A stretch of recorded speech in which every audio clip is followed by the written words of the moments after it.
Bueno, en esta segunda parte, luego de haber escuchado a la doctora Eve Vázquez, que nos habló de los aspectos técnicos, de las vacunas existentes y también algunos aspectos en relación a vacunas que vendrán, vamos a tratar de hablar sobre las estrategias para prevenir la neumonía a través de distintas vacunas, vacuna de la neumonía y también vacuna de la gripe, particularmente en los pacientes de riesgo. Y esta será la agenda que vamos a compartir durante los próximos minutos. Vamos a definir quiénes son los adultos que están en riesgo. La doctora Vázquez ya nos habló, pero vamos a profundizarlo un poco más. Vamos a hablar de cuáles son las medidas de prevención que disponemos y cómo podemos hacer para que realmente todo esto que sabemos en términos de prevención realmente se pueda efectivizar. Cómo lograr que los adultos se vacunen a través de concientizar a los médicos y también a la comunidad. Sin duda es importante cuando hablamos de una enfermedad y hoy en particular, que es el Día Internacional de la Lucha contra la Neumonía, conocer el impacto que esta enfermedad tiene en términos de carga de enfermedad resulta relevante. Y por eso es bueno compartir con ustedes los resultados de este estudio que realizamos en el Cono Sur de América Latina. Datos que nos interesan porque son datos nuestros, de nuestra región. Durante 3 años hicimos un estudio de vigilancia activo y prospectivo en 3 ciudades, una del norte de Paraguay, otra la ciudad de Concepción, otra ciudad en Uruguay, la ciudad de Rivera, y en el norte de nuestra Patagonia elegimos la ciudad de General Roca. ¿Y por qué elegimos estas ciudades? Porque todas tenían en común tener entre 70 y 90 mil habitantes y esa era la población que queríamos vigilar. Lo hicimos durante un periodo de 3 años, lo pudimos extender un poquito más a 5 años en la ciudad de General Roca. Y fíjense lo que nos mostraron los resultados de la ciudad de General Roca. Lo analizamos por grupos de edades. Entonces ya estamos hablando de cuáles son los grupos de más riesgo. Miren, los adultos jóvenes entre 18 y 49 años tuvieron algo más de 2 episodios por cada 1000 adultos y por año. Pero cuando vamos a los adultos mayores, fíjense los de 65 años o más, decir 29,49 es decir que 30 de cada 1000 adultos o el 3% anualmente desarrolló neumonía. Definitivamente esto habla de alta carga de enfermedad y fíjense cómo según la edad ya vemos que hay distintos grupos de riesgo de desarrollar neumonía. En este estudio la mortalidad global a los 14 días fue del 12%. Una de cada 8 neumonías habían muerto a los 14 días y al año habían muerto el 25%, pero en los adultos mayores mucho más alto. En adultos mayores la mortalidad a los 14 días era casi del 19% y del 38% al año. Definitivamente alta carga de enfermedad. Pero fíjense que no solo es la edad. Muy en particular, y este probablemente va a ser el tema central de mi presentación, es que como nos decía la doctora Vázquez, existen una serie de condiciones, además de la edad, que predisponen. Y en este estudio, en el que nosotros enrolamos 2.300 sujetos con neumonía, vimos que 4 de cada 5 tenían alguna de estas comorbilidades encabezadas por enfermedad cardiovascular, tabaquismo, diabetes. La mayoría de los sujetos que desarrollan neumonía siendo adultos tienen una enfermedad que lo predispone. Algunos lo saben, pero otros no lo saben o no son conscientes de que realmente tienen una comorbilidad. Incluso a veces los médicos caen en este error. Y hay otro concepto hoy bastante de moda, que es hablar de multicomorbilidad, y es cuando alguien tiene 2 o más. Y fíjense que casi la mitad, el 47%, tenían 2 o más. Y es muy fácil tener 2 o más. Quien fuma y toma un poco de alcohol en exceso tiene 2. Quien fuma y tuvo un infarto y tiene POC tiene 3. Definitivamente esto tiene mucho impacto. Y es así que el Comité Asesor de Vacunación del Centro de Control de Enfermedades desde hace mucho tiempo definió a las personas en riesgo según tengan riesgo o alto riesgo. Alto riesgo, ¿quiénes son? Los inmunosuprimidos o inmunocomprometidos. Inmunocomprometidos, ejemplos claros, leucemias, linfomas, esplenectomizados, pacientes con VIH, inmunocompromiso. Inmunosuprimidos los inmunosuprimimos nosotros, con quimioterapia o con corticoides. Estos son los pacientes en alto riesgo, pero los hago reflexionar que esta población, que es muy importante, pero que definitivamente es minoritaria, es en la que siempre prestamos atención. Cuando un paciente se esplenectomiza, siempre suenan los celulares de los médicos infectólogos porque nos dicen qué vacunas hay que dar. La otra población, la que consideramos en riesgo, es una población mucho más abundante, que básicamente está compuesta por las personas con enfermedades crónicas respiratorias, cardíacas, diabéticos, enfermedades renales, personas que toman alcohol en exceso, tabaquistas, y ese es un enorme porcentaje de la población. ¿Y cuán grande es? Lo vamos a analizar en un rato, pero me parece interesante analizar estos resultados que remarcan o señalan con claridad la importancia que tienen las comorbilidades. El doctor Pelton, que nos visitó en la ciudad de Buenos Aires, estuvimos estos 2 días, sábado y domingo, con él y dio una excelente conferencia, hizo este análisis muy importante y relevante en términos de los adultos. ¿Qué riesgo tienen de desarrollar enfermedad neumocóxica en función de su edad? Y ya lo van viendo en 4 grupos: adultos muy jóvenes, 18 a 34 y va hasta mayores de 65. Según sean sanos, y lo vemos en la barra amarilla, tengan una comorbilidad en la barra azul, tengan 2 en la colorada, 3 en la gris, y aquellos que dijimos de alto riesgo, leucemia, semicronizados, en la barra que vamos a llamar marfil. Entonces fíjense que parece muy cierto en este estudio lo que dijimos recién. Un adulto joven de 18 a 34, sano, tiene una barrita muy chiquita amarilla. La posibilidad de que desarrolle neumonía existe, todos podemos tener neumonía, pero el riesgo es bajo. Claramente aumenta cuando existe una comorbilidad y aumenta mucho más cuando existen 2. Y miren cuánto aumenta cuando existe 3. Miren qué notable que las barras coloradas tienen la misma altura en todos los estratos de edad para las personas con 2 comorbilidades que los que definimos como alto riesgo. Y quiero insistir en el concepto que recién dije. A nadie se le pasa a vacunar al esplenectomizado o al paciente con VIH, pero con frecuencia olvidamos prescribir la vacunación a quien, por ejemplo, fuma y ha tenido un evento cardiovascular. Y ahí estamos viendo claramente, nos enseñó Pelton, que 2 comorbilidades es lo mismo que alto riesgo. ¿Cuán frecuentes son estas comorbilidades en nuestro medio? Y por eso me parece interesante compartir con ustedes los resultados de la recientemente publicada Encuesta Nacional de Factores de Riesgo que el Instituto Nacional de Estadísticas y Censos de la Argentina realiza periódicamente. Lo hizo en 2006, 2009, 2013 y muy recientemente este año, y lo publicó el mes pasado, y nos dice con qué frecuencia la población adulta argentina de 18 años o más tiene algunos de estos factores de riesgo.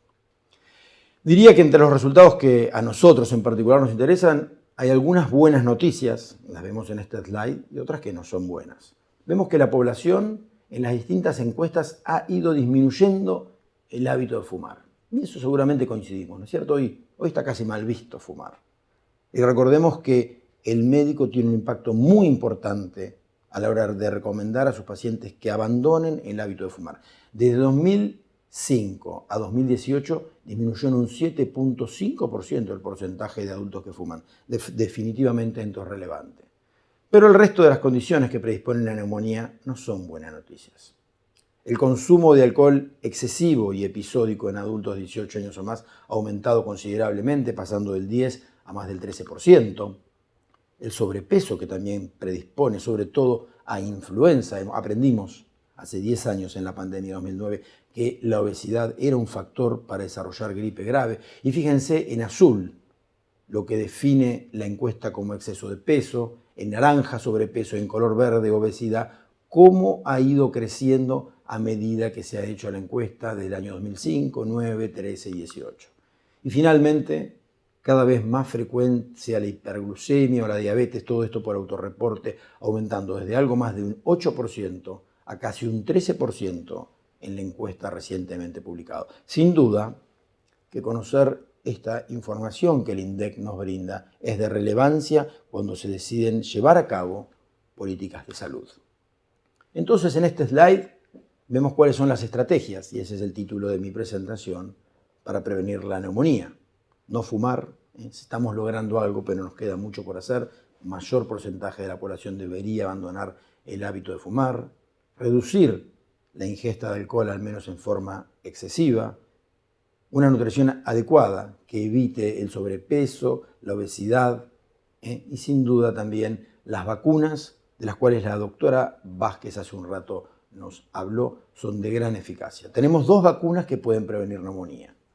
la primer causa de neumonía, que es Streptococcus pneumoniae, pero también la vacuna de la gripe, por dos motivos. Porque las infecciones virales, particularmente la influenza, predispone al desarrollo posterior de neumonía neumocóxica, pero además per se.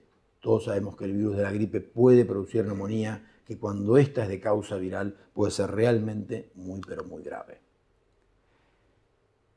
En la anteúltima encuesta de factores de riesgo, la de 2013, una de las preguntas que se le hacía a la población adulta era si se había vacunado para la gripe en el último año o alguna vez había recibido la vacuna antineumocóxica. Lamentablemente en la encuesta de 2019 no se hizo esta pregunta, pero ¿qué nos decía la encuesta 2013? Es decir, ¿cuánto cumplían los argentinos mayores de edad en hacerlo?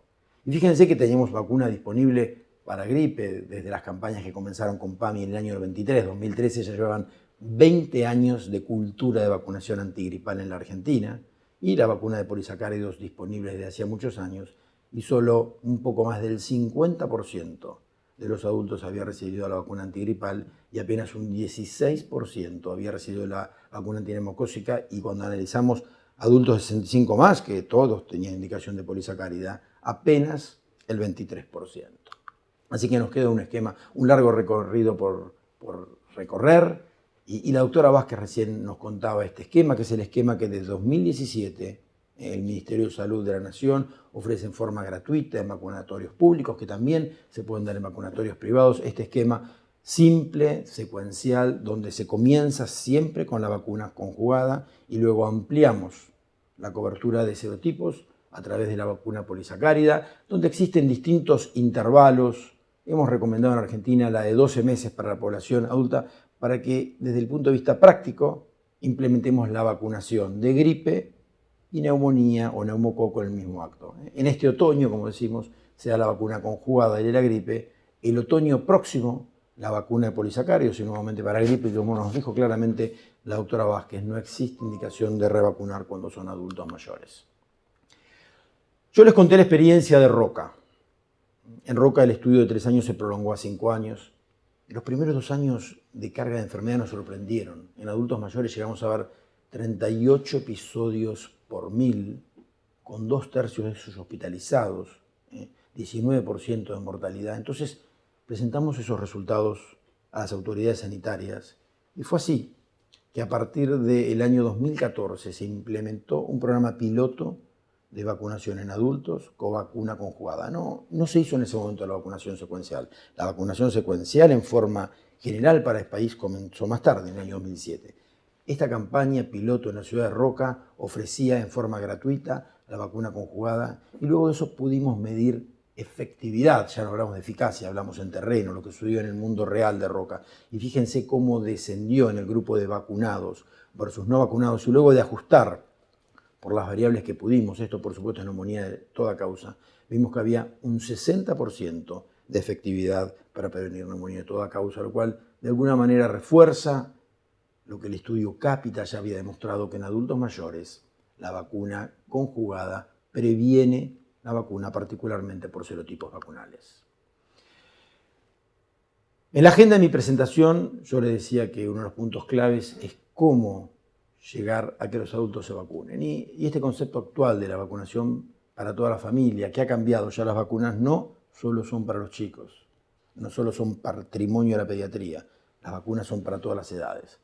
Entonces, desde la Sociedad Argentina de Infectología, distintas instituciones como FUNSEI, tratamos de trabajar con las distintas especialidades, los distintos especialistas y las sociedades científicas que a ellos los nuclean, y es así que estamos presentes en el Congreso de la Sociedad Argentina de Medicina, en el Congreso Argentino de Diabetes, en el Congreso Argentino de Enfermedades Respiratorias, de Cardiología, como una forma de educar a nuestros colegas que son expertos en otras disciplinas, ayudarlos a esos y enseñarles cuáles son las vacunas que disponemos y que deben prescribir a sus pacientes, y que así la vacunación sea una realidad y que esas bajas coberturas de vacunación que vimos en adultos, al menos en la encuesta de factores de riesgo 2013, realmente se amplíen y logremos realmente prevenir la neumonía en los adultos. Y también es clave llegar a la comunidad. Cuando la comunidad está convencida de las vacunas y ellos las piden sin duda, hay más éxito en los vacunatorios públicos. Si un adulto de 65 años o más va con su DNI no necesita orden, porque eso ya muestra que tiene 65 años o más. Ustedes saben, desde la Sociedad Argentina de Infectología, desde 2017 hemos llevado adelante una campaña que tiene como estrategia hablar de quién se debe vacunar, de su entorno que lo acompañe a que se vacune, por supuesto, el personal médico, estos dípticos que ya han visto en la calle, en spots televisivos, que hemos visto en internet, videos explicativos que tratan de hacer docencia para el personal de salud y también para los que deben vacunarse. Creemos que está logrando un éxito, que es esta campaña que hemos denominado y titulado Evitemos la neumonía. Sin duda tenemos un desafío por delante. El desafío es que haya mayor cobertura de vacunación en los adultos, que logremos concientizar a la comunidad médica que debe prescribir la vacuna y también a los que deben vacunarse. Hay estudios que demuestran que cuando existe una coincidencia entre el consejo médico y la voluntad del sujeto de vacunarse, las chances de vacuna es alta. Todos los que estamos aquí hoy, 12 de noviembre, el Día Mundial de la Prevención de la Neumonía, debemos trabajar en este sentido. Muchas gracias. Muchas gracias, doctor. Muy cierto estos desafíos que mencionaba. Les decimos a los que están participando que nos pueden enviar entonces sus consultas a través del chat. Quería recordarles que desde FUNSAI también estamos en esta campaña en el mes de lucha contra la neumonía y pueden encontrar distintos materiales, flyers para comunidad sobre las vacunas para prevenir la neumonía, también newsletters para profesionales de la salud, los videos de estas charlas y de otras charlas anteriores sobre neumonía y su prevención. ¿Los fumadores deben vacunarse para neumonía? Muy bien, esa es una pregunta interesante porque probablemente sea una de las condiciones de riesgo que más se desatiende. Ni la población, ni frecuentemente la población médica no lo considera. Desde hace muchos años se demostró que los fumadores activos, pero incluso los fumadores pasivos, tienen más riesgo de enfermedad neumocóxica, que se incrementa entre 2, 3 y 4 veces. Y es por eso que hoy no se puede fumar en los restaurantes. No es nada más porque al señor que está en la mesa al lado o a la señora que está en la otra mesa le puede molestar el humo. Es porque no hay derecho a que los transformemos en fumadores pasivos, que hasta ellos tienen un riesgo aumentado de enfermedad neumocóxica. Sin duda, entre las condiciones de riesgo que citamos, que es el tabaquismo. Y eso hoy sabemos que en la población argentina representa el 22% de los argentinos. Deben vacunarse para el neumococo. Y dentro de esta población de fumadores, también los exfumadores dejaron de fumar, pero el riesgo existe. Sí, bueno, existen algunas distintas estadísticas que muestran que a medida que el tiempo va pasando de abandonar el hábito de tabaco, se va retornando a una situación basal que cuanto más tiempo hace que se abandonó el hábito de fumar, mayor son los beneficios. Siempre hoy es un buen día para dejar el tabaco. Hubiera sido mejor ayer, pero hoy es mejor que hacerlo mañana. Porque en noviembre, además del Día Mundial de Lucha contra la Neumonía, tenemos el Día de Lucha contra la Diabetes y también el Día Mundial de la EPOC. ¿Los pacientes con EPOC deberían vacunarse? Sin ninguna duda, el estudio EPOC-AR, cuyo primer autor es el doctor Daniel Colodrero, un destacado neumonólogo argentino, demostró realmente la prevalencia en nuestra población de más de 10% de los adultos de 40 años o más, una enfermedad notablemente subdiagnosticada. Es frecuente que personas que han fumado 30 o 35 años en su vida nunca se hicieron una espirometría, que es la que finalmente los categorizará como que tienen enfermedad pulmonar obstructiva crónica, y solo se enterarán el día que subiendo un piso por escalera, al llegar arriba, se den cuenta que esa espirometría muestra que está en una condición realmente grave. Sin duda, las personas con EPOC primero deben saber que tienen esta condición y además vacunarse. La doctora Vázquez nos decía previamente, hay un enorme porcentaje de la población que tiene comorbilidades, pero no es consciente de ello. La encuesta de factores de riesgo muestra que un porcentaje considerable de la población presenta factores de riesgo para desarrollar neumonía. ¿Todos ellos están vacunados? No. Como les decía, en la encuesta que se hizo en el año 2019 y que nuestro prestigioso INDEC, dirigido por Jorge Todesca y Pedro Lines, en este año no se hizo esa pregunta, pero en el año 2013 sí se había hecho y vimos que, lejos de eso, en ese momento teníamos disponible en forma gratuita para adultos mayores la de polisacáridos y solo el 23% la habían recibido, y ya por edad per se, la tenía la indicación, 16% en forma global, y la vacuna de la gripe el 51%. Así que tenemos por delante un desafío que es lograr una mayor cobertura de vacunación en adultos. ¿Cómo se puede abordar a los adultos que están dudosos de vacunarse contra neumococo? Ya sabemos que existe este grupo de antivacunas. ¿Cómo los abordamos en ese caso? Interesante, en la Argentina ustedes saben que existen personas antivacunas, todavía no diría tan organizados como en grupos, pero probablemente no apuntan tanto a los adultos. En los grupos antivacunas definitivamente tienen más su foco en los chicos, con lo cual tenemos que mostrar cuáles son los beneficios de la vacunación y definitivamente con ello podremos erradicar todos los temores que puedan rondar alrededor de la vacunación. La vacuna de la influenza, la vacuna antineumocóxica son vacunas eficaces, efectivas y seguras. De las neumonías atípicas, ¿cuál es la frecuencia del Mycoplasma pneumoniae, clamidia, legionela pneumophila en nuestro país? Existen datos.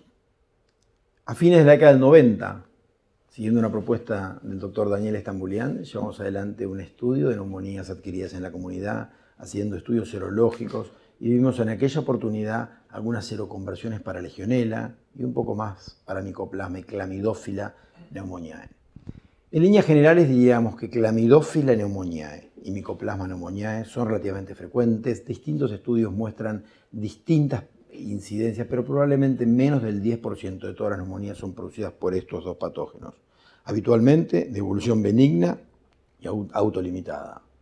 Un capítulo distinto es para Legionella pneumófila, un patógeno que creíamos que no estaba presente en nuestro medio, que en ese estudio vimos algunos casos de seroconversión, pero hubo dos hitos en la Argentina. Uno, en enero de 2015, probablemente recordarán que en Carmen de Areco hubo un brote hospitalario de Legionella en el cual afectó particularmente a personal de salud.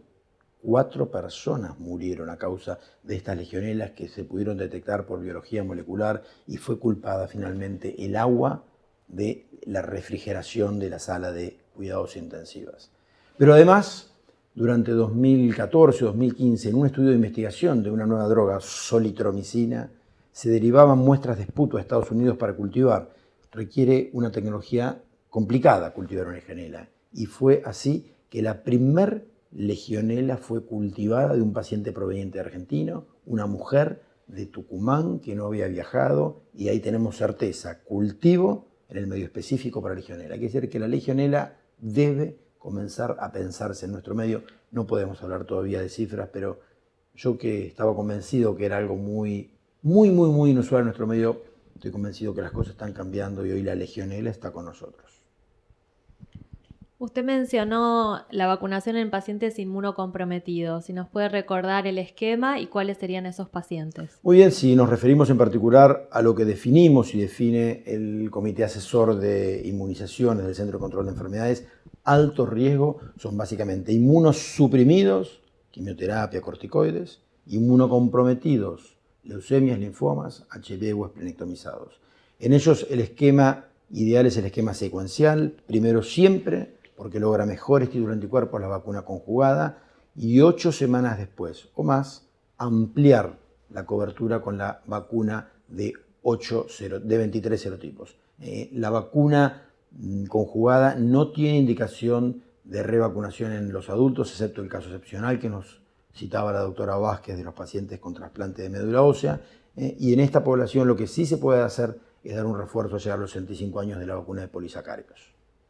¿Qué pasa con los pacientes que reciben radioterapia? La radioterapia no está comunicada como una situación en particular que incremente el riesgo de enfermedad neumocóxica. La radioterapia puede tener distintas localizaciones y en líneas generales no es una recomendación formal. Pasa que es bastante común que la radioterapia también se aplique junto con quimioterapia y estamos hablando de otra situación. Antes nos habían preguntado cuál es el esquema en pacientes esplenectomizados de las vacunas neumocóxicas. Es lo el que que acaba citamos de recién de decir. huéspedes inmunocomprometidos. Sí. También nos preguntaron, en los pacientes con factores de riesgo, diabetes, problemas cardiovasculares, hemodializados, ¿es conveniente el esquema secuencial? ¿Se puede dar en cualquier edad? ¿sí? A 18 años o más es por edad 65 más, pero cuando existen comorbilidades como las que recién citaban, a partir de los 18 años también el esquema secuencial. Y en esos casos se requiere orden médica. Exactamente, si va a ser en los centros públicos con DNI, el DNI dice que uno tiene más de 65 años, pero el DNI no dice que alguien es diabético o que recibe diálisis, debe tener la prescripción médica. ¿Cómo se puede completar la vacunación secuencial si recibió primero la 23 valente? Nos lo Muy bien, comentaban eso antes. se citó antes, pero podemos repetirlo, esto es muy frecuente, que las personas recibieron alguna vez. Entonces, para recordar algunas cosas, si alguien recibió la de polisacáridos, tiene que pasar por lo menos un año para que pueda recibir la conjugada. Y si hay que darle de nuevo la de polisacáridos, tiene que haber pasado por lo menos 5 años. Entonces, si la recibió hace 10 años la polisacárida, cosa que es frecuente, le damos una vacuna conjugada y en un año podemos hacer la secuencial porque pasaron más de 5. Si recibió la de polisacáridos hace 6 meses, no podemos hacer nada ahora. Si recibió hace 1 año y medio, le podremos dar ahora la conjugada, pero tendremos que esperar bastante tiempo para que se cumplan los 5 años de la polisacárida previa. Hablábamos antes de las oportunidades perdidas, también entonces de las oportunidades que se pueden aprovechar. Todo contacto de la comunidad con un profesional de la salud es una buena oportunidad para recomendar la vacunación. Ninguna duda, para recomendar todas las medidas de prevención, la vacunación, el cese del hábito de tabaco, ver si no tiene alguna otra comorbilidad y eso debe ser interrogado, una buena alimentación, todas las medidas que tienden a prevenir el desarrollo de enfermedades infecciosas, de otras enfermedades, en particular hoy 12 de noviembre de la neumonía. El periodo mínimo es de 6 meses, entre ellas nos vuelven a consultar. No, el periodo mínimo es 8 semanas, que eso son 2 meses.